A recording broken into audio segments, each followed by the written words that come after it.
अब इसका अगला पार्ट जो था वो था when unpolarised light passes from air to a transparent medium under what condition does the reflected light get polarised. देखिए हमने देखा कि पोलराइजेशन का मतलब क्या है। डेफिनेशन मैं नहीं लिखूंगा। Ultimately polarisation means that one of the vibrate one of the two vibrations are completely absorbed खत्म हो जाती हैं। तो लाइट के पास, और ध्यान रखना ये टू वाइब्रेशंस का जो कॉन्सेप्ट है ये हाइपोथेटिकल है। पेपर पे टू डायमेंशन में दिखाने के लिए हम टू वाइब्रेशंस, अदरवाइज लाइट की वाइब्रेशंस मतलब इलेक्ट्रिक फील्ड की बात चल रही है यहाँ पे।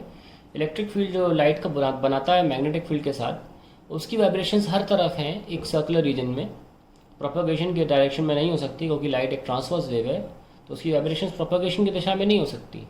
यहाँ पे हम टू वाइब्रेशंस लिख रहे हैं, इसका मतलब ये नहीं कि टू वाइब्रेशन होती हैं। पेपर पे हम टू वाइब्रेशन करके दिखाते हैं, इसमें एक होती है ऐसी और एक होती है ऐसी, ठीक है।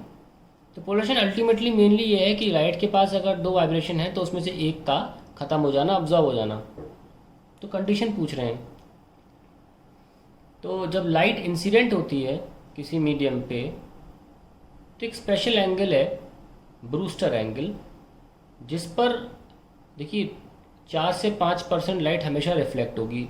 100% रिफ्रैक्शन पॉसिबल नहीं है, तो कुछ लाइट रिफ्लेक्ट होके बाहर चली जाएगी और बाकी जो लाइट है वो रिफ्रैक्ट होती है। देखा यह गया है, जैसे लाइट ये आ रही है तो अनपोलराइज लाइट है, नॉर्मल लाइट है, इसमें वाइब्रेशन हर तरफ है, और ये जो रिफ्रैक्शन है थोड़ी बहुत पोलराइजेशन कर देता है, ठीक है।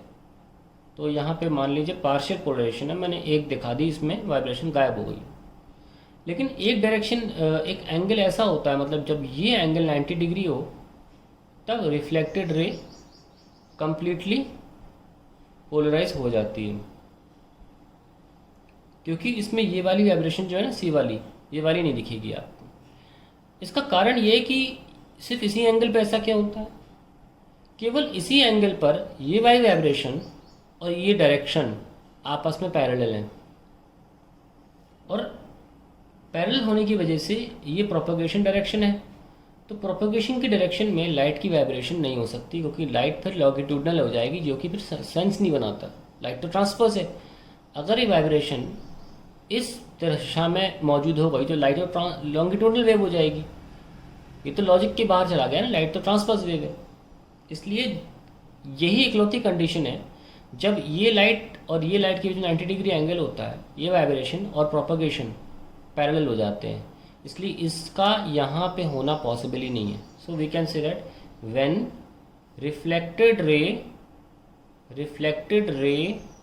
एंड रिफ्रैक्टेड रे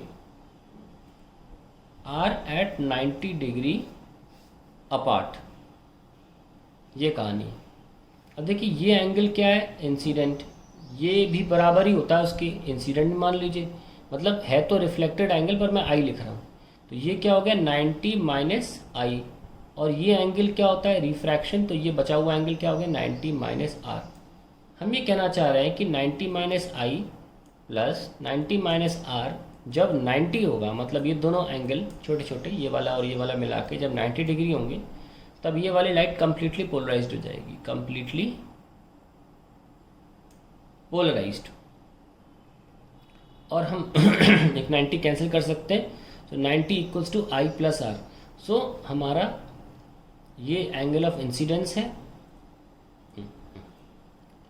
और ये एंगल ऑफ रिफ्रैक्शन है। जब ये कॉम्प्लीमेंट्री होंगे रिफ्रैक्शन, तब ये हमारी लाइट जो है वो पोलराइज होगी। अब देखिए एक इम्पॉर्टेंट बात, स्नेल्स लॉ लगाते हैं, sine i by sine of angle of refraction. So हम ये लिख सकते हैं कि जब ये एंगल स्पेशल हो, यानी कि ब्रूस्टर एंगल, ऐसे में ये कंडीशन एप्लीकेबल हो जाएगी। तो आर की जगह लिख सकते हैं 90 minus i Brewster, so mu आ जाएगा sine i Brewster angle upon cos i Brewster angle, यानी कि mu equals to tan of the angle of incidence जो ब्रूस्टर एंगल है। तो ये वो कंडीशन है मैथमेटिकल।